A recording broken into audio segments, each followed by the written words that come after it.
নিয়ে কিছু ছেলেদের কাছে যায় আর সেখানে গিয়ে বলে, স্যার আপনারা কি ড্রিঙ্ক নেবেন? এমনটা দেখে ছেলেগুলো খুব হাসতে থাকে।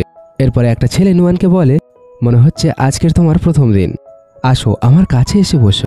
এরপরে সেখানকার ছেলেরা নুয়ানের সাথে জবরদস্তি করতে শুরু করে। তারা নুয়ানকে সোফার উপরে ধাক্কা মেরে ফেলে দেয় আর ড্রিঙ্কের মধ্যে কিছু মিশিয়ে নুয়ানকে জোর করে খাওয়াতে থাকে। তখনই পাশে বসে থাকা লাউ মেন লিড শোয়েকে জিজ্ঞাসা করে, তোমার তো মেয়েদের প্রতি অ্যালার্জি আছে তাই না? দেখো আজকে আমি তোমার জন্য একটা মেয়ে চুজ করব। এরপর অনেক কটা মেয়ে এক লাইনে শোয়ের জন্য দাঁড়িয়ে পড়ে। তখন লাউ একটা মেয়েকে বলে, গ্লাভস পরো। মেয়েটা গ্লাভস পরে নেয়। এরপরে সে শোয়েকে ড্রিঙ্ক করাতে শুরু করে। এরপরে শোয়ের নজর নুয়ানের উপর পড়ে আর সে বলে, আমি ড্রিঙ্ক চাই না। সে উঠে পড়ে বলে, আমার এইসব কিছুতে কোনো ইন্টারেস্ট নেই, আমি এখান থেকে যাচ্ছি।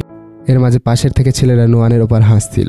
তো নুয়ান একটা ড্রিঙ্ক নিয়ে একটা ছেলের মুখের উপর ছুঁড়ে মারে। এরপরে সে সেখান থেকে পালাতে শুরু করে। তখন ছেলেটা নুয়ানকে থাপ্পড় মেরে দেয়, কিন্তু নুয়ান দৌড়ে বাইরে পালিয়ে যায়। বাইরে গিয়ে ছেলেরা নুয়ানকে ধরে ফেলে আর বলতে থাকে, আমাদের থেকে কেন পালাচ্ছ? আমরা আজ পর্যন্ত তোমার মতো এত সুন্দরী মেয়ের সাথে নাইট স্পেন্ড করিনি, চলো আজকের সুযোগ পাওয়া গিয়েছে। তখনই নুয়ান সোয়েকে দেখতে পায়। সে সোয়ের কাছে দৌড়ে গিয়ে বলে, প্লিজ আমাকে সাহায্য করো। এরপরে ওই ছেলেরা এসে যখন নুয়ানের হাত ধরার চেষ্টা করে, তো সোয়ে সমস্ত ছেলেদের লাথি মেরে সেখানেই ফেলে দেয় আর বলতে থাকে, শোনোনি তোমরা, ও তোমাদের সাথে যেতে চাইছে না। তখন ছেলেটা সোয়েকে বলে, তুমি কে যে আমাদের মাঝে আসছো? তখনই ছেলেটার বন্ধু বলে, এ হলো এখানকার সবথেকে ধনী বিজনেসম্যান মিস্টার সোয়ে, চলো যাওয়া যাক এখান থেকে। এই কথা শুনে সমস্ত ছেলেরা ভয় পেয়ে যায় আর সেখান থেকে পালিয়ে যায়। এরপরে নোয়ান বেহুশ হয়ে যাচ্ছিল। তখন সোয়ে নোয়ানকে ধরে ফেলে আর সে ভাবতে থাকে, আমার তো মেয়েদের প্রতি অ্যালার্জি রয়েছে, মেয়েদের কাছে গেলেই আমি বেহুশ হয়ে যাই, কিন্তু এর পাশে আছি কিছুই হয়নি, এমনটা কেন হলো? এরপরে সে নোয়ানকে তার ঘরে নিয়ে গিয়ে বেডে শুইয়ে দেয়, কিন্তু নেশার ঘরে নোয়ান সোয়েকে ধরে রাখে আর তাকে কিস করতে থাকে। সেই সময় সোয়ের মনে পড়ে তার ফ্যামিলি ডক্টর তাকে বলেছিল, সোয়ে কোনো মেয়ের কাছে গেলে বেহুশ হয়ে যাবে, সে শুধুমাত্র সেই মেয়েটার কাছে যেতে পারবে যে কিনা ওর ট্রু লাভ হবে। সোয়েন তার দিকে দেখতে থাকে এবং তাকে কিস করতে থাকে। সকালে নুয়ান সোয়েকে তার সাথে শুয়ে থাকতে দেখে সে ভাবতে থাকে, আমি নেশার ঘরে এই ছেলেটার সাথে শুয়ে পড়েছি। এরপরে সে তার জামা কাপড় নিয়ে সেখান থেকে পালাতে থাকে। এরপরে লাউ সেখানে চলে আসে আর সোয়েকে বলতে থাকে, মনে হয় শেষ পর্যন্ত তুমি তোমার ট্রু লাভ খুঁজে পেয়েছো। এরপরে সোয়ে উঠলে বেডের উপরে নোয়ানের আইডি প্রুফ দেখতে পায়। এরপরে সে তাকে বলে, এই মেয়েটার ঘরে ম্যারেজ প্রপোজাল পাঠাও। পরের দৃশ্যে সোয়ের গ্র্যান্ডমা বলছিল, আজকের তোমাকে জব ফেয়ারে যেতে হবে। ঠিক সেই সময় লাউ দৌড়ে দৌড়ে আসে আর তাকে বলতে থাকে, সেই মেয়েটা অনেক গ্রিডি, আমি ওর মমের সাথে কথা বলেছি, তারা ম্যারেজের বদলে আমাদের কাছ থেকে 100 মিলিয়ন একটা বাংলো একটা কার চেয়েছে। এই কথা শুনে সোয়ে বলতে থাকে, আমি কখনো ভাবিনি সে এতটা লোভী হবে, ম্যারেজের বিষয়টা ক্যান্সেল করে দাও, এমন মেয়ে আমাদের ফ্যামিলির জন্য ঠিক হবে না। আর উঠে বলে, আমার জব ফেয়ারের জন্য দেরি হয়ে যাচ্ছে। এরপরে সে চলে যায়। জব ফেয়ারে সমস্ত লোক জয়ের এন্ট্রি দেখে ইমপ্রেস হয়ে যায়। ওদিকে নুয়ান ওয়াশরুমে প্রেগনেন্সি টেস্টের রেজাল্ট দেখে বলতে থাকে, আমি প্রেগনেন্ট হয়ে গিয়েছি। এরপরে সে বাইরে বেরিয়ে আসে। তখন নুয়ানের ফ্রেন্ড সিওমি বলে, তুমি কি জানো আজকে জব ফেয়ারের guest richest businessman mister sow?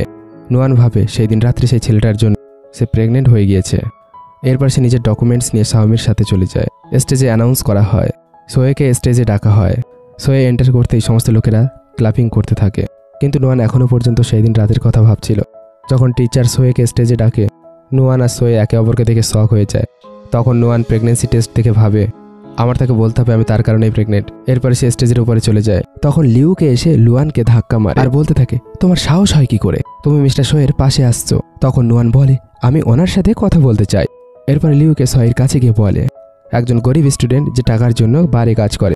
তখন নুয়ান বলে, ফালতু বাঁকা বন্ধ করো। এরপরে লিউকে বলে, তোমার ব্যাগ থেকে এটা কি পড়ে গিয়েছে? প্রেগনেন্সি টেস্ট কিট উঠিয়ে বলে, তুমি প্রেগনেন্ট? এই কথা শুনে সমস্ত লোকেরা তাকে নিয়ে আলোচনা করতে শুরু করে, কতটা নির্লজ্জ মেয়ে দেখো, এই যে বারে কাজ করে আর নুয়ানের ওপর হাসতে থাকে। তারপর লিউকে বলে, তো তুমি এই টেস্ট মিস্টার সুয়ানকে দেখাতে চাইছো? আসলে মিস্টার সোয়েন কি এই বাচ্চার বাবা? বলো আমাকে লুয়ান। তখন স্বামী এসে বলে, নিজের মুখ বন্ধ রাখো লিউকে, চলো এখান থেকে। এরপরে লুয়ান লিউকের কাছ থেকে সেই টেস্টের কিটটা ছিনিয়ে নেওয়ার চেষ্টা করে। তখন লিউকে বলে, তুমি আমাকে ধাক্কা মেরেছো। এরপরে সে নুয়ানকে মারতে শুরু করে। তখন সোয়ে একটা কয়েন দিয়ে লিউকে মারে আর বলে, তুমি তোমার ক্লাসমেটের সম্পর্কে এমন কথা কিভাবে বলতে পারো? এরপরে টিচার লিউকে বলে, লিউকে তুমি ওর কাছে ক্ষমা চাও। তো লিউকে বলে, I am sorry mister sow, Lhuan হলো একটা বাজে পচা মেয়ে, ও এখানে থাকলে আপনার রেপুটেশন খারাপ হয়ে যেত, তাই তো আমি এমনটা করেছি। সোয়ে বলে, চুপ করো, আমার তোমার মতো লোকেদের একটুও পছন্দ না, তাই তো আমি তোমার জব অ্যাপ্লিকেশন এখনই রিজেক্ট করছি। এরপরে লিউকে ক্ষমা চাইতে থাকে, কিন্তু গার্ডস লিউকে বাইরে বার করে দেয়। এরপরে সোয়ে নুয়ানকে জিজ্ঞাসা করে, এটা কি আমার বাচ্চা?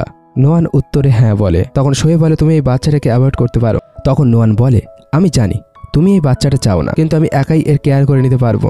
এরপরে সে সাওমির সাথে চলে যায় নুয়ানের যাওয়ার পরে সোয়ে একটা এজেন্টকে কল করে আর বলে আমি নুয়ানের সম্পর্কে সমস্ত ইনফরমেশন চাই, তার ছোটবেলা থেকে এখন পর্যন্ত সমস্ত ঘটনা। এরপরে নুয়ান ঘরে ফেরে। তার মম তার ভাইকে বলছিল কিছুদিন আগে একটা ছেলের কল এসেছিল যে কিনা বলছিল আমি নুয়ানকে বিয়ে করতে চাই, আমি তো সেই ছেলের কাছে 100 মিলিয়ন চেয়েছি। তখন নুয়ানের ভাই বলে ওই বেকার মেয়ের জন্য 100 মিলিয়ন, কে সে মহান ব্যক্তি যে এত টাকা দেবে? তখন নুয়ানের মম বলে আমাদের প্রতিবেশী মিস্টার বাং লুয়ানের জন্য 1 মিলিয়ন দিতে রাজি আছে, আমি আগামী দিন তাকে দেখা করতে বলবো। এই কথা শোনার পরে লুয়ান বলে মম, মিস্টার বাং তো 50 বছর বয়সী, তুমি তার সাথে আমাকে কিভাবে বিয়ে দিতে পারো? সেই কথা শুনে নুয়ানের ব্রাদার বলে এই দেখো মম, এ তর্ক করতে শুরু করেছে। তখন নুয়ানের মম বলে এই ঘরটা তোমার ব্রাদারের, আর তুমি কোনো প্রিন্সেস না, আমাদের অনেক টাকার দরকার রয়েছে, তোমাকে এই বিয়েটা করতেই হবে, বুঝতে পেরেছ? তখন লুয়ান ধীরে ধীরে বলে মম, আমি যে প্রেগনেন্ট। এই কথা শোনার পরে নুয়ানের মম নুয়ানকে থাপ্পড় মারে আর বলতে থাকে আসলে কে এর ড্যাড? এরপরে নুয়ানের ব্রাদার বলে ভালো হয়েছে, এমনিতেও তো তোমার বিয়ে হতে চলেছিল, কিন্তু আমার এই ঘর চালানোর জন্য টাকা দরকার, এখন যাও আর এই বাচ্চার ড্যাডের কাছে টাকা চাও। এরপরে আবার একবার নুয়ানের মম নুয়ানকে থাপ্পড় মারে আর বলে সেই ছেলেটাকে কল করো আর বলো আমাদের টাকার দরকার। তখন নুয়ান বলে না, আমি এই বাচ্চার কেয়ার একাই করে নিতে পারবো। নুয়ানের মম বলে বলো আসলে এটা কার বাচ্চা? নুয়ান জবাব দেয় মিস্টার সোয়ের। এই কথা শুনে তো নুয়ানের ব্রাদার শক হয়ে যায় আর বলতে থাকে সে তো রিচেস্ট বিজনেসম্যান, এ নিশ্চয়ই মিথ্যে কথা বলছে। এরপরে নুয়ানের মম বলে আমার সাথে ডক্টরের কাছে চলো, আমি তোমাকে এই বাচ্চাটা রাখতে দেব না, আর আগামীকালই তোমার বাঙের সাথে বিয়ে দিয়ে দেবো। তখন নুয়ান চিৎকার করে বলে একদমই না, এ হলো আমার বাচ্চা। এরপরে নুয়ানের মম নুয়ানকে মারে আর বলে তুমি যদি এই বাচ্চাটাকে রাখতে চাও তো সেই ছেলেটাকে কল করো আর তাকে বলো সে যেন আমাকে 100 মিলিয়ন দেয়। এরপরে নুয়ান সোয়েকে মেসেজ করে আমার তোমার সাহায্য চাই। তখনই সোয়ের কাছে এজেন্টের কল আসে যে কিনা বলছিল নুয়ান খুব ভালো মেয়ে, তার মম আর ব্রাদার তাকে টাকার জন্য ব্যবহার করে থাকে। এই কথা শুনে সোয়ে ড্রাইভারকে বলে তাড়াতাড়ি নুয়ানের ঘরে চলো। এর মাঝে নুয়ানের মম আর তার ব্রাদার জোর করে নুয়ানকে বেঁধে গাড়িতে তুলে হসপিটালে নিয়ে যাচ্ছিল, যেখানে নুয়ানের মম বলছিল যেহেতু তুমি আমার কথা শোনোনি তাই এই বাচ্চাটাকে অ্যাভয়েড করতে হবে। নুয়ানের ব্রাদার নুয়ানকে ধরে ফেলে, ডক্টর জোর করে তাকে ইঞ্জেকশন দিতে শুরু করে। তখনই সোয়ে চলে আসে আর চিৎকার করে তোমাদের সাহস কি করে হলো, তোমরা আমার বাচ্চাকে মারার চেষ্টা করছো? এরপর সোয়ের গ্র্যান্ডমাও চলে আসে আর বলে তোমরা সোয়ের ওয়াইফের সাথে কি করছো? তখন নুয়ানের মম বলে এ কি সত্যি সত্যি সোয়ের বাচ্চার মা হতে চলেছে? এরপরে নুয়ানের ব্রাদার বলে আমাদের ক্ষমা করে দাও, আমরা তো শুধুমাত্র নুয়ানের সাথে মজাক করছিলাম। তখন সোয়ে বলে নিজের মুখ বন্ধ রাখো। গ্র্যান্ডমা বলে গার্ডস তোমরা এই দুজনকে এখান থেকে নিয়ে যাও। এরপরে গার্ডস নুয়ানের মম আর ব্রাদারকে নিয়ে চলে যায়। গ্র্যান্ডমা নুয়ানকে বলছিল আমার সাথে এসো। পরের দৃশ্যে নুয়ান হসপিটালে চোখ খোলে। গ্র্যান্ডমা বলে ফাইনালি তুমি উঠে পড়েছো, আমি জানি এটা তোমার আর সোয়ের বাচ্চা, চিন্তা করো না, সে সবসময় তোমার খেয়াল রাখবে, তত সময় পর্যন্ত এইগুলো আমার তরফ থেকে তোমার জন্য কি। এরপরে অনেক কটা গার্ড ভেতরে আসে আর গ্র্যান্ডমা বলে একটা ভিলা, 1 মিলিয়ন ক্যাশ আর একটা কার, এগুলো তোমার জন্য, আর এই জুয়েলারি আর এই গোল্ড আজ থেকে সবকিছুই তোমার। তখন নুয়ানমা বলে না গ্র্যান্ডমা, আমি এই সমস্ত কিছু নিতে পারবো না, আমি সোয়েকে বলেছিলাম আমি এই বাচ্চার কেয়ার একাই করব। তখন সোয়ে আসে, একটা পেপার দেখে আর বলে এই রিপোর্টে পরিষ্কার লেখা আছে এ আমার বেবি, তো আজ থেকে তুমি আমার রেসপন্সিবিলিটি, আজ থেকে তুমি আমার সাথে আমার ঘরে থাকবে, আমি তোমার জন্য সমস্ত অ্যারেঞ্জমেন্ট করে দিয়েছি। এই কথা শুনে নুয়ান বলে কি বলছো তুমি, আমি তোমার সাথে থাকবো? পরের দৃশ্যে আমরা দেখি নুয়ান সোয়ের ঘরে চলে আসে। সোয়ে হেল্পার জাংমাকে বলে আজ থেকে এই ঘরের ওনার হলো নুয়ান, তো সমস্ত হেল্পার নুয়ানকে হ্যালো বলে। এরপরে সোয়ে বলে জাংমা লুয়ান প্রেগনেন্ট আছে, তাই তোমাদের খুব ভালোভাবে তার ডায়েটের খেয়াল রাখতে হবে।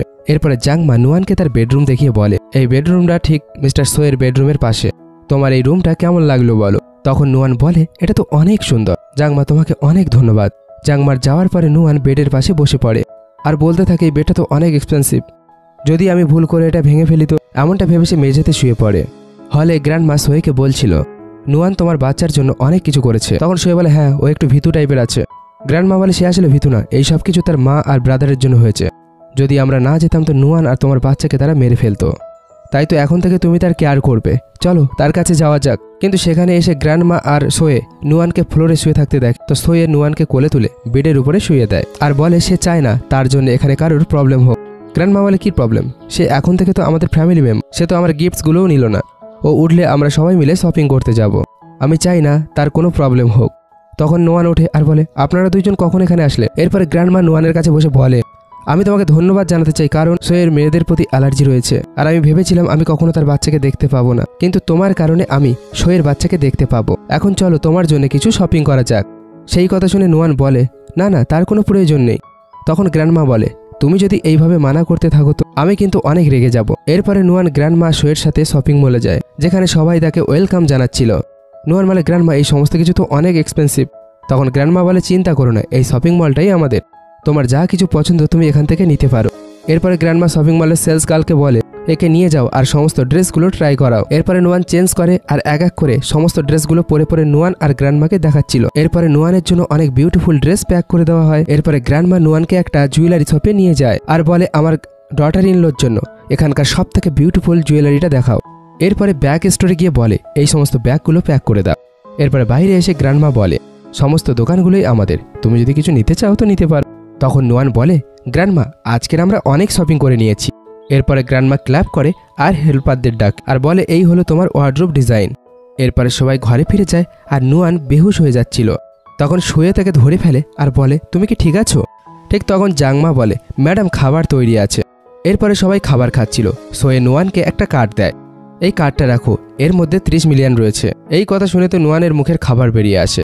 সে বলে, আই এম সরি, আমি প্রথমেই তোমার অনেক টাকা খরচ করে দিয়েছি, আমার এই কার্ডের প্রয়োজন নেই। গ্র্যান্ডমা বলে, সোয়ে কার্ড দিচ্ছে তো রেখে দাও, হাজব্যান্ড নিজের ওয়াইফের জন্যই তো ইনকাম করে, তাই না? এরপরে কার্ডটা নিয়ে নুয়ানের হাতে ধরিয়ে দেয়। এরপরে সোয়ে বলে, তোমার কি গ্র্যাজুয়েশন কমপ্লিট হতে চলেছে? নুয়ান বলে, হ্যাঁ, আর কালকে আমাকে স্কুলে যেতে হবে। সোয়ে বলে, ঠিক আছে, কালকে আমি তোমাকে স্কুলে ছেড়ে দেবো। এরপরে সে খাবার খেয়ে সেখান থেকে চলে যায়। পরের দিন স্কুলে লিউকে নুয়ানকে দেখে বলে, এতটা অপমান হওয়ার পরেও এই নির্লজ্জ মেয়েটা আবার স্কুলে চলে এসেছে। তখন একটা মেয়ে বলে, ওর ব্যাগ আর জুয়েলারি দেখো, সব কিছু নাম্বার 1 ব্র্যান্ডের। তখন লিউকে তার ব্যাগ নিয়ে বলে, নুয়ান তুমি এই ব্র্যান্ডেড ব্যাগ কোথায় পেয়েছো? এটা কি আসল না ফেক, নাকি রাত্রে কোনো লোক তোমাকে গিফট করেছে? এই কথার উত্তরে নুয়ান চিৎকার করে বলে, ফালতু কথা বন্ধ করো, আমার কারোর সাথেই অ্যাফেয়ারে নেই, বুঝতে পারলে? কিন্তু লিউকে নুয়ানের হাত ধরে তাকে থাপ্পড় মেরে দেয়। সে বলে, সত্যি কথা বলো, তোমার মতো মেয়ে এত দামি দামি জিনিস কোথা থেকে পেয়েছে? তখন নুয়ানও লিউকে একটা থাপ্পড় মেরে দেয় আর বলে, আমাকে বিরক্ত করা বন্ধ করো, আর তোমরা যদি নিজেদের পড়াশোনার উপর মনোযোগ দাও তো তোমাদের জন্য ভালো হবে। এরপরে সে নিজের ব্যাগ নিয়ে সেখান থেকে চলে যায়। পেছন থেকে একটা মেয়ে বলে, আমার মনে হয় নিশ্চয়ই কোনো একটা ধনী ব্যক্তিকে পেয়ে গিয়েছে। বাইরে সোয়ে নুয়ানকে দুঃখী দেখে জিজ্ঞাসা করে, তোমার কি হয়েছে? তখন নুয়ান বলে, কিছু না, আমি নিচে পড়ে গিয়েছিলাম। সোয়ে নুয়ানের চেহারা দেখে বলে, কেউ তোমার উপরে হাত উঠিয়েছে, আমি এখনই তাকে উচিত শিক্ষা দেব। এরপরে নুয়ান সোয়েকে থামিয়ে বলে, কেউ আমাকে মারেনি, আমি পড়ে গিয়েছিলাম। সোয়ে নুয়ানকে ধরে বলে, তবে তুমি এত স্যাড হয়ে আছো কেন? নুয়ান উত্তর দেয়, আমার গ্র্যাজুয়েশন হতে চলেছে আর আমার কাছে কোনো জব নেই। তখন সোয়ে বলে, আমাদের কাছে এই বেবিটা বেশি ইম্পর্টেন্ট। তখন নুয়ান বলে, বেবির আসার পরে আমাকে তো জব করতেই হবে। তখন সোয়ে বলে, টাকা ইনকাম করা ছেলেদের কাজ, তুমি ঘরে থাকো আর বেবির কেয়ার করো। তখন নুয়ান বলে, একদমই না, আমিও কাজ করতে চাই, আমিও আগে এগোতে চাই, আমিও ভালো কিছু জব করতে চাই, এসব কিছু আমার সব সময়ের স্বপ্ন ছিল। সে সোয়ের হাত সরিয়ে বলে, আমি কোনো জানোয়ার নই যে সব সময় তোমার কথা শুনবে। এই কথা শুনে সোয়ে নুয়ানকে হাক করে বলে, আই এম সরি, আমি দ্বিতীয়বার আর এমনটা বলবো না, আমি শুধুমাত্র তোমাকে খুশি দেখতে চাই। তখন নুয়ান বলে, ইটস ওকে, চলো গাড়িতে বসা যাক। গাড়িতে বসার পরে নুয়ান বলে, by the way, I am sorry, তুমি ঠিক ছিলে, আমার এখন বেবির খেয়াল রাখা উচিত, কিন্তু পরবর্তী সময়ে আমিও জব করতে চাই। তখন সোয়ে বলে, ঠিক আছে, কোনো প্রবলেম নেই, তোমার স্বপ্ন পূরণ করার তোমার অধিকার রয়েছে। এই কথা শুনে নুয়ান বলে, thank you, by the way, তোমাকে আমার ভালো লাগতে শুরু করেছে। এই কথা শুনে সোয়ে ব্লাশ করতে থাকে। পরের দৃশ্যে গ্র্যান্ডমা নুয়ানকে তার পাশে বসিয়ে বলে, তোমার ওজন এখনো পর্যন্ত ততটাই আছে, আমি তোমার জন্য একটা স্পেশাল ডক্টর ডেকে পাঠিয়েছি, যে কিনা এখানকার বেস্ট ডক্টর, তার ফোন নাম্বার নিয়ে রাখো যাতে সে তোমাকে গাইড করতে পারে। এই কথা শুনে সোয়েন নুয়ানের ফোন নিয়ে নেয়, এর কোনো প্রয়োজন নেই, আমি নিজেই নুয়ানের কেয়ার করব। আর ডক্টর জুকে নিজের কন্ট্যাক্টে অ্যাড করে নেয়। তখন গ্র্যান্ডমা বলে, দেখো নুয়ান, সোয়ে জলস হচ্ছে, ঠিক আছে আমি শুতে যাচ্ছি, তোমরা দুইজনও শুয়ে পড়ো।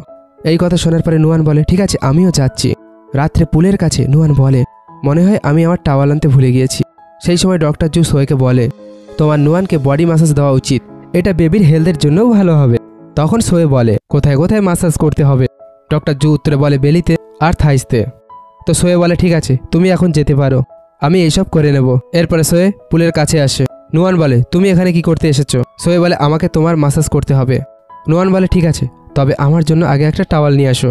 সোয়ে যখন টাওয়াল নিয়ে আসে তখন বলে, এটা পরে নিয়ে তাড়াতাড়ি রুমে চলে আসো। এরপরে নুয়ান রুমে এসে বলে, কোনো হেল্পার কি ম্যাসাজ করতে পারবে না? তখন সোয়ে বলে, না, তুমি এখানে শুয়ে পড়ো। এরপরে নুয়ান বেডে শুয়ে পড়ে। এরপরে সোয়ে নুয়ানকে একটা টয় দিয়ে বলে, এটা তোমার কাছে রেখে দাও, তোমার ভালো লাগবে। সোয়ান ধীরে ধীরে নুয়ানের লেগস আর থাইজে ম্যাসাজ করতে থাকে। তখন নুয়ান বলে, আর কোথায় বাকি রয়েছে? সোয়ে জবাব দাও, তোমার চেস্টে। তখন নুয়ান বলে, একদমই না, তার কোনো প্রয়োজন নেই, তখন শোয়ে বলে ঠিক আছে, তুমি নিজে নিজে করে নিতে পারো। এরপরে সে রুমের বাইরে চলে যায়। পরের দিন লিউকের ফ্রেন্ড তাকে বলে, তুমি কি এখন থেকে আর নুয়ানকে বিরক্ত করবে না? তখন লিউকে বলে, ও আমার উপরে হাত উঠিয়েছে, আমি ওকে অত সহজে ছেড়ে দেবো না। আমি এই সমস্ত ফটো নোটিশ বোর্ডে লাগিয়ে দেবো, যাতে সবাই জানতে পারে সে একজন নোংরা ওয়েটারেস, সে একটা বারে কাজ করে থাকে। এরপরে পুরো স্কুলের স্টুডেন্ট নোটিশ বোর্ডে নুয়ানের ওয়েটারেসের ছবি দেখে, আর তারা বলতে থাকে এমন মেয়ের আমাদের স্কুলে থাকা উচিত না। আর লুইকে সবার কমেন্ট শুনে অনেক খুশি হচ্ছিল। পরের দৃশ্যে শোয়ে বলে, তুমি কি একা একা স্কুলে যাবে? নুয়ান বলে, হ্যাঁ আমি চলে যেতে পারবো, তুমি তোমার অফিসে যেতে পারো। তখন শোয়ে বলে, ঠিক আছে, ড্রাইভার তোমাকে ছেড়ে দেবে, যদি কোনো প্রবলেম হয়ে থাকে তবে আমাকে কল করো। যখন নুয়ান স্কুলে পৌঁছায় তখন সব ছাত্রছাত্রীরা তাকে নিয়ে মজা গড়াতে থাকে। তখন নুয়ান সাউমিকে জিজ্ঞাসা করে, সকলে আমার উপরে হাসছে কেন? সাউমি নুয়ানকে নোটিশ বোর্ড দেখিয়ে বলে, ওই লিউকে এই নোটিশ বোর্ডে এই ফটোগুলো লাগিয়েছে তোমাকে বিরক্ত করার জন্য, যাতে তুমি ডিগ্রিটা না পাও। তখন লিউকে আসে আর বলে, এর ডিগ্রির কি প্রয়োজন আছে, এর কাছে তো রোজ রোজ ধনী ধনী ব্যক্তিরা আসে। তখন নুয়ান বলে, আমি তোমাদের সবার কমপ্লেন করব।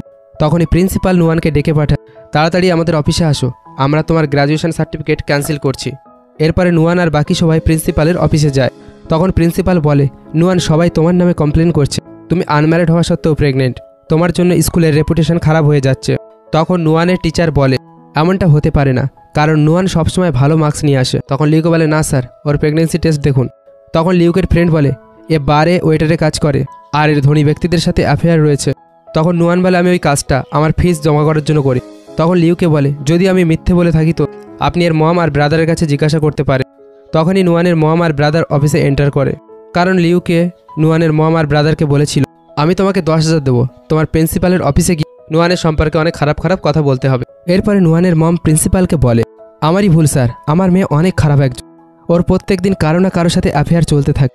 তখন নুয়ান বলে, মম আমি এই কাজটা এই জন্যই করেছি, তুমি আমাকে ওই কাজটা করতে বলেছিলে। এরপরে নুয়ানের ব্রাদার বলে, আমরা কখনোই তোমাকে টাকা ইনকাম করার কথা বলি, তুমি নিজের ইচ্ছেতেই বারে কাজ করো। প্রিন্সিপাল স্যার, আপনারা ওকে স্কুল থেকে বের করে দিতে পারেন। তখন প্রিন্সিপাল বলে, নুয়ান এই সমস্ত কিছু শোনার পর আমার তোমাকে এই স্কুল থেকে বের করে দিতেই হবে। নুয়ান জবাব দেয়, আমি এখনই বার ম্যানেজারকে কল করছি, আপনি তার কাছে জিজ্ঞাসা করতে পারেন। এই কথা শোনার পরে নুয়ানের ব্রাদার নুয়ানকে থাপ্পড় মারে আর তাকে বলে, তোমার ম্যানেজারের সাথেও অ্যাফেয়ার রয়েছে, প্রিন্সিপাল স্যার একে এখান থেকে বের করে দাও। এরপরে প্রিন্সিপাল স্ট্যাম্প লাগিয়ে নুয়ানের গ্র্যাজুয়েশন সার্টিফিকেট ক্যান্সেল করে দেয়। বাইরে সোহেন নুয়ানের জন্য অপেক্ষা করছিল আর তাকে জিজ্ঞাসা করে, তোমার কি হয়েছে? তখন নুয়ান সোয়ের হাত ধরে বলে, কিছুই হয়নি, চলো ঘরে ফেরা যাক, গ্র্যান্ডমা হয়তো আমাদের জন্য অপেক্ষা করছে। কিন্তু সোয়ের সন্দেহ হয়ে যায়। ঘরে ফেরার পরে গ্র্যান্ডমা আর নুয়ান কথা বলছিল। সেই সময় সোয়ে এজেন্টকে কল করে আর তাকে বলে, আর্জেন্ট আমার সাথে দেখা করো। এরপরে সমস্ত এজেন্ট সোয়ের সাথে দেখা করতে আসে। তারা বলে, স্যার আপনি আমাদের এত আর্জেন্ট কেন ডেকেছেন? সোয়ে বলে, স্কুলে কেউ একটা আমার ওয়াইফকে বিরক্ত করছে, আমার সমস্ত ইনফরমেশন দরকার, বলো আমাকে স্কুলে ওর সাথে কি হয়েছে। কিছু সময় পরে প্রথম এজেন্ট কল করে আর নুয়ানের ফটো দেখিয়ে বলে, আপনার ওয়াইফকে তার ক্লাসমেট আর তার ফ্যামিলির লোকে স্কুল থেকে বের করিয়ে দিয়েছে। এই কথা শুনে সোয়ে বলে, তাদের সবাইকে এই মুহূর্তে আমার সামনে নিয়ে এসো, তাদেরকে এমন শাস্তি দাও তারা যেন মৃত্যুর জন্য কামনা করে। এরপরে দ্বিতীয় এজেন্ট কল করে আর বলতে থাকে, সমস্ত জুনিয়র এজেন্ট কাজে লেগে পড়ো, আর যে ম্যাডাম নুয়ানকে বিরক্ত করেছে তাকে আমার সামনে নিয়ে এসো। এরপরে সমস্ত এজেন্ট লিউকের ফ্রেন্ড আর তার মম আর ব্রাদারকে ধরে নিয়ে আসে। তখন নুয়ানের মম বলে, তোমরা আসলে কে? তখন নুয়ানের ব্রাদার বলে, হয়তো ভুল করে তোমরা আমাদের ধরে এনেছ, আমরা সাদা সিধে ইনোসেন্ট লোক। এরপরে এজেন্ট লিউকের কাছে গিয়ে বলে, আমি শুনেছি তুমি নাকি নুয়ানকে অনেক বিরক্ত করেছো। এরপরে সে ছুরি দিয়ে লিউকের হাত কেটে দেয়। তখন লিউকের ফ্রেন্ড বলে, আমরা কিছুই করিনি, লিউকে আমাদের এই সমস্ত কিছু করতে বলেছিল। তখন এজেন্ট বলে, তুমি বাচ্চা নাও যে তার কথায় এইসব কিছু করে থাকবে, এদের নিয়ে যাও। এরপরে এজেন্ট তাদের দুইজনকে নিয়ে যায়। তখন নুয়ানের মম বলে, আমি তার মা আর আমি নিজের মেয়েকে কেন বিরক্ত করতে যাব? তখন এজেন্ট থামি আর বলে, তুমি সবার সামনে তোমার নিজের মেয়েকে মেরেছিলে, তোমরা দুজন মিথ্যে বলে তাকে স্কুল থেকে বের করে দিয়েছো। এরপরে নুয়ানের মম বলে, আমাকে মিথ্যে বলার জন্য টাকা দেওয়া হয়েছিল, কি যায় আসে তাতে, তাকে যদি স্কুল থেকে বের করে দেওয়া হয়, এমনিতেও নুয়ানের হাজব্যান্ড তো অনেক রিচ। এরপরে নুয়ানের ব্রাদার বলে, আমাদের যেতে দাও, আমরা কখনোই আর এমনটা করব না। তখন এজেন্ট নুয়ানের মায়ের কাছে একটা লাঠি নিয়ে আসে। তখন নুয়ানের মম বলে, আমাকে ভয় দেখানোর চেষ্টা করো না, সে আমার মেয়ে, আমি তার সাথে যা ইচ্ছে করতে পারি। এরপরে এজেন্ট নুয়ানের মাকে দেনাদান দিতে শুরু করে আর তাকে বলতে থাকে, তুমি এই পৃথিবীর সব থেকে খারাপ মা।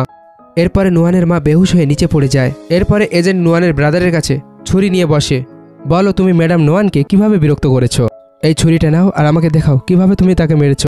নুয়ানের ব্রাদার বলে, আমি তাকে কখনোই মারিনি। তখন এজেন্ট নুয়ানের ব্রাদারকে লাথি মারে আর অন্য একটা এজেন্টকে বলে, একে নিয়ে যাও আর তত সময় পর্যন্ত মারো যত সময় পর্যন্ত না এর হাত পা ভেঙে যায়, যাতে দ্বিতীয়বার এমন কাজ আর করতে না পারে। পরের দৃশ্যে এজেন্ট সোহেকে বলে, আমি সবকিছু সামলে নিয়েছি, ওরা দ্বিতীয়বার ম্যাডাম বিরক্ত করার সাহস পাবে না। তখন নোয়ান দৌড়ে দৌড়ে আসে আর বলে, আমার ঘুম আসছে না। এরপরে এজেন্টকে দেখে বলে, ও সরি, আপনারা কথা বলুন, আমি পরে আসছি। তখন সোহে বলে, এখানে আসো, আজকের স্কুলে কিছু লোকেরা তোমাকে বিরক্ত করেছে। তখন নোয়ান বলে, কিন্তু তুমি কিভাবে জানতে পারলে? সোহে বলে, আমি সব কিছুই জানি, পরের বার এমনটা হলে তুমি সবার আগে আমাকে জানাবে, বুঝলে? নোয়ান বলে, ঠিক আছে। এজেন্ট তাদের দুইজনকে একসাথে দেখে বলে, তবে আমার এখন এখান থেকে যাওয়া উচিত। এরপরে নোয়ান এজেন্টকে বাই বাই বলে। এরপরে এজেন্ট চলে যায়। সোহে তাকে জিজ্ঞাসা করে, বাই দেবে তুমি এখানে কেন এসেছো? নোয়ান বলে, আমার একা একা ভয় করছিল। এরপরে সোহে নোয়ানকে কোলে তুলে রুমে নিয়ে চলে যায়। নোয়ান বলে, মাঝে মাঝে মনে হয় আমি ভালো মানুষ না, তাই তো আমার ফ্যামিলি আমাকে ভালোবাসে না, হয়তো আমি তাদের আসল মেয়ে না, আমার নিজের ডিএনএ টেস্ট করা উচিত। সোহে বলে, আমি টেস্টে হেল্প করব, কিন্তু একটা কন্ডিশন আছে, তোমাকে এখনই ঘুমিয়ে পড়তে হবে। এরপরে সোহে নিজের চোখ বন্ধ করে নেয়। নোয়ান সোহেকে হাক করে শুয়ে পড়ে। পরের দৃশ্যে একজন ডক্টর নোয়ানকে ডিএনএ টেস্ট দিয়ে বলে, ম্যাডাম নোয়ানের শখ একদম ঠিক ছিল। এরপরে সোহে রিপোর্টটা পড়ে নোয়ানকে রিপোর্ট দিয়ে বলে, তোমার ডিএনএ রিপোর্ট চলে এসেছে। তখন নোয়ান বলে, আশা করি ওরা আমার রিয়েল ফ্যামিলি না, কারণ ওনারা আমাকে অনেক শাস্তি দিয়েছে, আমি চাই না আমার বেবি জন্ম নেওয়ার পরে ওদের সাথে কোনো সম্পর্ক থাকুক। এরপরে সোহে রিপোর্ট খুলে নোয়ানকে দিয়ে দেয়। এরপরে নোয়ান রিপোর্ট পড়ে আর বলে, আমি জানতাম ও আমার রিয়েল মম হতেই পারে না, সে যদি আমার রিয়েল মম না হয়ে থাকে তবে আমার রিয়েল প্যারেন্টস কোথায়? পরের দৃশ্যে নোয়ানের ব্রাদার তার মমকে থাপ্পড় মারছিল। তখনই হঠাৎ একজন এজেন্ট তাদের ঘরে চলে আসে। তাকে দেখার পরে নোয়ানের ব্রাদার বলে, স্যার আপনি এখানে কেন এসেছেন? এই বুড়ি কি আবার কিছু করেছে? এজেন্ট বলে, ম্যাডাম নোয়ান আপনার নিজের মেয়ে না, তাই তো? তখন নোয়ানের মা বলে, অনেক বছর আগে হসপিটালে ডক্টরের কাছে জিজ্ঞাসা করেছিলাম আমার মেয়ের কি হয়েছে। ডক্টর বলে, তোমার বেবির হার্ট প্রবলেম রয়েছে। যেহেতু আমার কাছে ট্রিটমেন্ট করার জন্য টাকা ছিল না, তাই তো আমি একটা রুমে যাই আর আমার বাচ্চাটাকে অন্য একটা বাচ্চার সাথে পরিবর্তন করে নিই। তখন এজেন্ট বলে, ম্যাডাম নোয়ানের রিয়েল প্যারেন্টসের নাম কি? নোয়ানের মম বলে, হয়তো তার নাম মিসেস সাং ছিল। এজেন্ট শক হয়ে যায় আর সোহের কাছে এসে বলে, এরপরে সে সাং ফ্যামিলির ফটো দিয়ে দেয়। এরপরে সোহে বলে, নোয়ান দেখো, এনারা তোমার রিয়েল প্যারেন্টস। এজেন্ট বলে, আপনার সাং ফ্যামিলি থেকে কথা বলা উচিত। এরপরে নোয়ান সোহের হাত ধরে। সোহে বলে, চিন্তা করো না, আমি তোমার সাথে আছি। এরপরে নোয়ান ড্রেস চয়েস করে আর বলতে থাকে, আমার কিছু পছন্দ হচ্ছে না, আমরা কি শপিং করতে যেতে পারি? সোহে বলে, আমার কিছু কাজ বাকি আছে, সেগুলো কমপ্লিট করতে দাও, এরপরে আমরা একসাথে যাব। নোয়ান ওকে বলে বাইরে যেতে থাকে, কিন্তু সোহে নোয়ানের কাছে আসে আর বলে, প্লিজ নিজের খেয়াল রাখবে। পরের দৃশ্যে একটা গার্ড দৌড়াতে দৌড়াতে মিস সাংয়ের কাছে আসে। এত জোরে আওয়াজ শুনে সিও ভয় পেয়ে যায়। মিসেস সাং বলে, তুমি তো জানো সিউর হার্ট প্রবলেম রয়েছে, তোমার আওয়াজ শুনে সে ভয় পেয়ে গিয়েছে। গার্ড বলে, সরি ম্যাডাম, কিন্তু খুব তাড়াতাড়ি মিস্টার সোহে আপনার সাথে দেখা করতে আসছে। মিসেস সাং বলে, মিস্টার সোহে তো কারোর সাথে দেখা করে না, তবে সে কি সিউকে প্রপোজ করতে আসছে? সিউ বলে, মম আমি শপিং করতে যেতে চাই। সেই সময় নোয়ান মলে আসে আর একটা দোকানে ড্রেস সিলেক্ট করে। তখন একজন সেলস গার্ল আসে আর বলে, এই ড্রেসটা অনেক এক্সপেন্সিভ, তোমাকে তো দেখে একজন গরিব স্টুডেন্ট মনে হচ্ছে, তুমি এটাকে কিনতে পারবে না। আর সে নোয়ানের ওপর হাসতে শুরু করে। তখন সিউ সেই শপে আসে আর দুইজন সেলস গার্ল সিউকে ওয়েলকাম জানায়। নোয়ানকে দেখে সিউ বলে, আমি তো শপিং করতে চাই, কিন্তু আমি এই মেয়েটার সাথে শপিং করতে পারবো না। সেলস গার্ল বলে, প্লিজ আপনি আপসেট হবেন না, আমি এখনই একে বাইরে বের করে দিচ্ছি। এরপরে সেলস গার্লস নোয়ানকে ধাক্কা দিয়ে বলে, যাও এখান থেকে। তখন নোয়ান বলে, তোমাদের কাছে মানুষের কোনো ভ্যালু নেই, তোমাদের কাছে শুধুমাত্র রিচ লোকেদের ভ্যালু রয়েছে, আর আমিও এমন জায়গা থেকে শপিং করতে চাই না। যখনই নোয়ান সেখান থেকে যাচ্ছিল, সিউ তাকে থামায়। প্রথমে ক্ষমা চাও, কারণ তুমি তোমার নোংরা হাতে ওই ড্রেসটাকে প্রথমে টাচ করেছো। নোয়ান বলে, ওই ড্রেসটা শপে সেল করার জন্য রাখা আছে, আর যে কেউ সেটাকে টাচ করতে পারে। সিউ বলে, তোমার মতো মেয়েদের কোনো একটা ছোট্ট শপে যাওয়া উচিত। এনিওয়ে, আজকের আমার আর্গু করার মতো মুড নেই। সেলস গার্লস, আমার জন্য নিউ কালেকশন থেকে একটা ড্রেস প্যাক করো। এরপরে সেলস গার্লস সিউর জন্য ড্রেস প্যাক করে। এরপরে সিউ সেখান থেকে চলে যায়। সেলস গার্লস নোয়ানকে শপের থেকে বের করে দিচ্ছিল। তখন সুয়ে আসে, নোয়ানকে ধরে আর বলে, তোমরা দুইজন আমার ওয়াইফকে বিরক্ত করেছো। নোয়ান বলে, প্লিজ এদের দুইজনকে এখান থেকে বের করে দাও। সুয়ে বলে, আজ থেকে তোমরা দুইজন এখানে কাজ করবে না। এরপরে নোয়ানকে বলে, চলো আজকের তোমাকে তোমার প্যারেন্টসের কাছে নিয়ে যেতে হবে। পরের দৃশ্যে সুয়ে নোয়ানের সাথে সাং ফ্যামিলিতে দেখা করতে আসে আর নোয়ানকে বলে, চিন্তা করো না, আমি তোমার পাশে আছি। ওদিকে মিসেস সাং বলে, সিউ তোমার ড্রেস অনেক সুন্দর লাগছে, দেখো সুইয়ে তোমাকে দেখার পরে অনেক পছন্দ করবে। তখনই একজন গার্ড আসে আর বলে, মিস্টার সুয়ে চলে এসেছে। সুইয়ের অ্যাসিস্ট্যান্ট আসে আর বলে, মিস্টার সুয়ের তরফ থেকে আপনাদের সকলের জন্য একটা গিফট রয়েছে, প্রপার্টি পেপার, জুয়েলারি আর গোল্ড। সুইয়ে ভেতরে আসে। তখন মিস্টার সাং বলে, তো মিস্টার সুয়ে এত গিফট হঠাৎ দেওয়ার কি মানে? মিসেস সাং বলে, আমি জানি এই সমস্ত কিছু আমার মেয়ের জন্য। তখন সিইউ এগিয়ে আসে আর বলে, মিস্টার সুয়ে, এই সমস্ত গিফট কি আমার জন্য? সুয়ে বলে, এই সমস্ত কিছু সাং ফ্যামিলির আসল মেয়ের জন্য। এরপরে নুয়ানকে ভেতরে ডেকে সবাইকে বলে, এই হলো তোমাদের রিয়েল মেয়ে। মিস্টার সাং বলে, না, সিও আমাদের মেয়ে। এরপরে অ্যাসিস্ট্যান্ট মিস্টার সাংকে ডিএনএ রিপোর্ট দেয়। মিস্টার সাং ডিএনএ রিপোর্ট দেখে বলে, এমনটা হতেই পারে না, সিইউ আমাদের মেয়ে। আমি ওই মেয়েটাকে চিনি না, নিশ্চয়ই আমাদের প্রপার্টির ভাগ নেওয়ার জন্য এই সমস্ত ড্রামা করছে। তখন অ্যাসিস্ট্যান্ট বলে, আসলে ম্যাডাম নুয়ান মিস্টার সুয়ের ওয়াইফ, তার ফ্যামিলির প্রপার্টি আর টাকার কোনো প্রয়োজন নেই। সিইউ বলে, বেরিয়ে যাও এই ঘর থেকে। এরপরে সে নুয়ানকে ঘর থেকে বের করে দিতে থাকে। নুয়ান বলে, এই ডিএনএ রিপোর্টটা সত্যি। এই কথা শুনে সিইউ একটা পট তুলে নেয় আর নুয়ানকে মারতে শুরু করে। এমনটা দেখে সুয়ে আগে আসে আর নুয়ানকে বাঁচিয়ে নেয়। তখন সুয়ে সিইউর উপর চিৎকার করে, চুপচাপ ক্ষমা চাও। সিইউ নিচে বসে পড়ে আর কান্না করতে থাকে। আর সুয়ে বলে, মন দিয়ে শোনো, তোমরা যদি নুয়ানকে একটু বিরক্ত করার চেষ্টা করো তবে এই পুরো সাং ফ্যামিলিকেই আমি এই শহর থেকে বের করে দেব। এরপরে নুয়ানকে বলে, চলো এখান থেকে, তোমার এমন প্যারেন্টসের দরকার নেই। এরপরে তারা সেখান থেকে যেতে থাকে। তখনই মিস্টার সাং আওয়াজ দিয়ে বলে, দাঁড়াও মিস্টার সুয়ে, আমাদের ভুল হয়েছে। আমাদের আসল মেয়ের সাথে এমন ব্যবহার করা আমাদের উচিত হয়নি। মিস্টার সাং বলে, হ্যাঁ, আমরা নুয়ানকে অ্যাকসেপ্ট করে নিচ্ছি, যেহেতু সে আমাদের মেয়ে। নুয়ান বলে, সুয়ে থ্যাংক ইউ, আজকের আমি অনেক বেশি খুশি হয়েছি। মিস্টার সাং বলে, এখন এই সমস্ত গিফটের আর কি? সুয়ে বলে, এখন যখন নুয়ান তার প্যারেন্টস পেয়ে গিয়েছে তো আমি তাকে বিয়ে করতে চাই, আর তোমরা এই সমস্ত গিফটস রাখতে পারো, কিন্তু সিইউকে তাড়াতাড়ি এখান থেকে বের করে দাও। আর সোয়ে নুয়ানকে বলে, তুমি এখানেই থাকো, আর আমি খুব তাড়াতাড়ি তোমাকে বিয়ে করে সবার সামনে ওয়াইফ বানিয়ে নিয়ে যাব, আর তখন তুমি আমার অফিসিয়াল ওয়াইফ হয়ে যাবে। মিসেস সাং বলে, চিন্তা করো না, আমি আমার মেয়ের পুরো খেয়াল রাখবো। সে বাইরে যেতেই অ্যাসিস্ট্যান্ট সুয়েকে বলে, স্যার, আমার মনে হয় না সাং ফ্যামিলি ম্যাডামকে অ্যাকসেপ্ট করেছে। সুয়ে বলে, নুয়ান কখনো ফ্যামিলির ভালোবাসা পায়নি, তাই তো আমি চাই বিয়ে পর্যন্ত সে যেন তার ফ্যামিলির সাথে থাকে, কিন্তু তবুও তুমি তাদের উপর নজর রাখবে। এর মাঝেই সিউ নুয়ানকে থাপ্পড় মেরে দেয় আর বলতে থাকে, এই ঘরটাকে নিজের মনে করার চেষ্টা করবে না, তুমি শুধুমাত্র এখানে একটা চাকরের মতো, বুঝলে? নুয়ান সিউকেও থাপ্পড় মেরে দেয়, ভালো হবে তুমি নিজের লিমিটে থাকো, আর দ্বিতীয়বার আমার উপর হাত ওঠানোর চেষ্টা করো না। মিস্টার সাং বলে, সিউর হার্ট ডিজিজ আছে, তোমার এমনটা করা উচিত না নুয়ান। মিস্টার সাং বলে, নুয়ান, আজ থেকে সিউ তোমার এল্ডার সিস্টার, তোমরা দুইজন এই ঘরে একসাথে থাকবে। মিস্টার সাং বলে, হেল্পার, নুয়ানকে তার ঘরে নিয়ে যাও। নুয়ান হেল্পারের সাথে চলে যায়। পরের দৃশ্যে সিউ বলে, মম ড্যাড, এখন থেকে তোমরা তোমাদের রিয়েল ডটারকে বেশি ভালোবাসবে। মিস্টার সাং বলে, না, তাকে তার বিয়ে পর্যন্ত এখানে রাখতে হবে, যাতে সুয়ে আমাদের অনেক গিফট আর টাকা দেয়। সিইউ বলে, মম, আমাকে সাহায্য করো, আমি সুয়েকে বিয়ে করতে চাই। মিসেস সাং বলে, না না, আমরা সুয়েকে রাগাতে পারবো না। সিইউ হার্ট পেনের নাটক করতে থাকে। তখন মিসেস সাং বলে, তুমি চিন্তা করো না, আমি তোমাকে সাহায্য করব, আমার কাছে একটা প্ল্যান আছে, আমি নুয়ানের জায়গায় বিয়েতে চলে আসব। মিস্টার সাং বলে, কিন্তু সুয়ের তো মেয়েদের থেকে অ্যালার্জি রয়েছে, যদি তার সিউর থেকে অ্যালার্জি হয়ে যায় তো আমরা তো ধরা পড়ে যাব। একজন হেল্পার আসে আর বলে, আমার কাছে এর একটা সলিউশন আছে। এরপর হেল্পার মিসেস সাংয়ের কানে কানে প্ল্যান বলতে থাকে, যা শোনার পরে মিসেস সাং অনেক খুশি হয়। এর মাঝে নুয়ান স্নান করে তার রুমে আসে। সিউর মম আর ড্যাডের সাথে ফটো দেখে বলে, সিউ অনেক লাকি, তার কাছে মম আর ড্যাড আছে। তখন সুয়ে তাকে কল করে আর বলে, তুমি কি আমাকে মিস করছো? আমি কি তোমার সাথে দেখা করতে আসবো? নুয়ান বলে, একদমই না, আমরা একেবারে বিয়ের পরেই দেখা করব। সুয়ে বলে, ঠিক আছে, আমার ফিউচার ওয়াইফ। পরের দৃশ্যে একজন হেল্পার একজন ডক্টরকে নিয়ে আসে আর বলতে থাকে, এ অনেক এক্সপিরিয়েন্স ডক্টর। সিউ বলে, এ কি সত্যি সত্যি এমন ট্রিটমেন্ট করতে পারবে যাতে সুয়ের আমার থেকে অ্যালার্জি না হয়? ডক্টর বলে, হ্যাঁ, অবশ্যই করতে পারবো। সিইউ বলে, যদি তুমি ঠিকঠাক ট্রিটমেন্ট করতে পারো তবে আমি তোমাকে 1 মিলিয়ন দেবো, আর যদি কোনো ভুল হয় তো তুমি এর জন্য শাস্তি পাবে। ডক্টর বলে, ডোন্ট ওয়ারি, আপনার থেকে আমার কোনো টাকার দরকার নেই। ট্রিটমেন্টের জন্য ডক্টর একটা টিউবে একটা স্পেশাল ওয়াটার দেয় আর বলতে থাকে, মিস সিউকে এখানে স্নান করতে হবে। সিইউ বলে, আমি এই স্মেলি ওয়াটারে স্নান করতে পারবো না। ডক্টর বলে, শোয়ের কাছে যাওয়ার এই একটাই উপায় আছে, তুমি যদি এমনটা না করতে পারো তো আমি এখান থেকে যাচ্ছি। মিসেস সাং ডক্টরকে থামায় আর সিইউকে বলে, তোমার ওনার কথা শোনা উচিত, যদি এই ট্রিটমেন্টটা কাজ করে যায় তো তুমি সোয়ের ওয়াইফ হয়ে যাবে। সিইউ নাক বন্ধ করে জলের উপরে বসে পড়ে। তখনই নুয়ান তার রুম থেকে আসে আর বলে, তোমরা কি করছো? সিইউ বলে, তুমি কি জানো না এর ফলে স্কিন ভালো হয়, তুমি এখান থেকে যাও। কিছু সময় পরে সিইউ পরিষ্কার জলে স্নান করে নেয় আর নিচে গিয়ে বলে, ড্যাড, দেখো এখনো পর্যন্ত কি খারাপ গন্ধ বেরোচ্ছে, আমি এইভাবে সুয়ের কাছে কিভাবে যাব? ডক্টর বলে, ওয়েডিং ডে পর্যন্ত অপেক্ষা করো, তুমি আমার ট্রিটমেন্টের পাওয়ার বুঝতে পারবে। পরের দৃশ্যে সুয়ে ফ্লাওয়ার নিয়ে আসছিল। যখন সিইউ দরজা খোলে তো সে জিজ্ঞাসা করে, নুয়ান কোথায় আছে? সিইউ বলে, সে নিজের রুমে ঘুমিয়ে আছে, তুমি কি এই ফুলগুলো আমার জন্য এনেছো?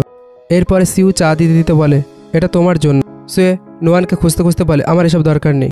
সিইউ জেনে বুঝেই সোয়ের গায়ে পড়ে যায়। তখনই নুয়ান তার রুম থেকে বাইরে বেরিয়ে আসে। সিইউ বলে, ভালো হয়েছে সোয়ে আমাকে ধরে ফেলেছে, না হলে আমি হয়তো নিচে পড়ে যেতাম। সুয়ে সিইউর হাত সরিয়ে দেয় আর বলে, আমি এখানে ওয়েডিং ড্রেস ট্রাই করতে এসেছি, ট্রাস্ট মি, আমাদের মধ্যে কিছুই নেই। কিন্তু নুয়ান সেখান থেকে যেতে থাকে কিন্তু সুইয়া তাকে গিয়ে হাক করে আর সে সিউকে বলে এ হলো আমার ফিউচার ওয়াইফ, ভালো হবে তুমি আমার থেকে দূরে থাকো। এরপরে সে নুয়ানকে কোলে তুলে সেখান থেকে চলে যায়। এরপরে শপে নুয়ান ওয়েডিং ড্রেস পরে সুইয়ের পাশে আসে আর বলে এমনভাবে কি দেখছো, তোমার কি ড্রেসটা পছন্দ হয়নি? আমি কি একটু সস্তা কোনো ড্রেস ট্রাই করব? তখন সুইয়া বলে তোমার হাজব্যান্ড অনেক রিচ। নুয়ান বলে তবে বলো এই ড্রেসটা কি ঠিক আছে? সুইয়া বলে এটা অনেক অর্ডিনারি ডিজাইন, তুমি অন্য কিছু ট্রাই করো। নুয়ান আলাদা আলাদা ড্রেস ট্রাই করতে থাকে। ফাইনালি একটা ড্রেস দেখে সুইয়া বলে এটা একদম পারফেক্ট। নুয়ান খুশি হয়ে যায়। এরপরে সুইয়া পেমেন্ট করে চলে যায়। এরপরে সিউ সেখানে আসে আর সেলস গার্লকে বলে যে মেয়েটা একটু আগে গেল আমারও ওর মতো ওয়েডিং ড্রেস দরকার। এরপরে সেলস গার্ল সেই ড্রেসটাই প্যাক করতে চায়। পরের দৃশ্যে গ্র্যান্ডমা ওয়েডিংয়ে সবার সাথে ড্রিঙ্ক এনজয় করছিল আর বলতে থাকে নুয়ান অনেক ভালো মেয়ে আর আমাদের পরিবারে খুব তাড়াতাড়ি আমাদের গ্রেট গ্র্যান্ডসন চলে আসবে। এর মাঝে মিস্টার সাং বলে আমার সিউর প্ল্যানে খুব ভয় লাগছে। মিসেস সাং বলে চিন্তা করো না, সে সব সামলে নেবে। তখনই সুইয়ে এন্টার করে আর গ্র্যান্ডমার কাছে গিয়ে বলে এখানে কেন দাঁড়িয়ে আছো, ভালোভাবে গিয়ে বসো। গ্র্যান্ডমা বলে তুমি আজকে শুধুমাত্র নুয়ানের উপর ফোকাস কর, তার ফ্যামিলি কি তার কেয়ার করছে? সুইয়ে বলে আমি সেসব কিছু সামলে নিয়েছি। তখন ব্রাইডের আসার অ্যানাউন্সমেন্ট হয় আর ব্রাইড তার মুখ ঢেকে প্রবেশ করছিল। তার কিছু আগে সুইয়ে নুয়ানের সাথে দেখা করতে এসেছিল। তো নুয়ান বলছিল আমাদের ওয়েডিং কিছু সময় পরে, তবে তুমি এখানে কি করতে এসেছো? সুইয়ে বলে আমাকে এখানে কেউ থামাতে পারে না। নুয়ান মজা করে বলে তুমি এতটাও স্পেশাল না, বুঝলে? সুইয়ে নুয়ানের কাছে আসে আর বলে হ্যাঁ জানি, এখানে সবথেকে স্পেশাল তুমি, তাই তো আমার পারমিশন ছাড়া এখানে কেউই আসতে পারবে না। এরপরে নুয়ান বলে এখন তুমি যাও, এরপরের থেকে আমরা সারা জীবনের মতো একসাথে থাকবো। এরপরে সুইয়ে বাইরে চলে যায় আর নুয়ান রেডি হতে থাকে। আর তখনই কেউ একটা নুয়ানকে কিডন্যাপ করে নেয়। সিউ সেখানে এসে বলে আমি শুধুমাত্র সুইয়ের ওয়াইফ হব, আর কেউই হতে পারবে না। পরের পর্বের জন্য অবশ্যই কমেন্ট করো, লাইক করো আর একটা শেয়ার করে দিও। যদি ভালো রেসপন্স আসে পরের পর্ব খুব তাড়াতাড়ি নিয়ে আসবো। আর আমাদের এত ভালোবাসার জন্য, এত সাপোর্ট করার জন্য অসংখ্য ধন্যবাদ। Love you guys.